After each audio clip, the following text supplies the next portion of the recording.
পূজা। আমি ডক্টর নাগবাণী, আনন্দ কুমার নাগবাণীর কাছে আমি ব্রেস্ট ইমপ্ল্যান্ট করিয়েছি। তো আমি ফার্স্ট যখন এখানে এসেছিলাম, দেন আমার ফ্রেন্ডদের কথা শুনে এখান দিয়ে তারা করিয়েছে। তো আমি তাদের কাছ থেকে শোনার পর আমি ফার্স্টে যখন এসেছি, তো আমি ডাক্তারের সাথে কথা বললাম। তো কথা বলে আমার খুব স্যাটিসফাইড, এই কারণে উনি খুব আমার কথাগুলো মন দিয়ে শুনলো।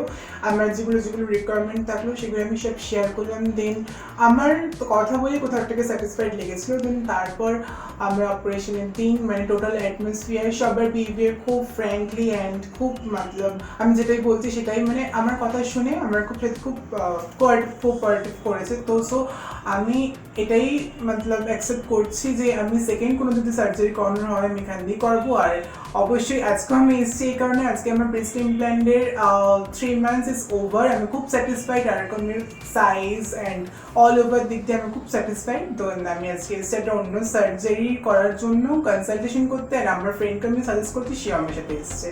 তো থ্যাংক ইউ সো মাচ।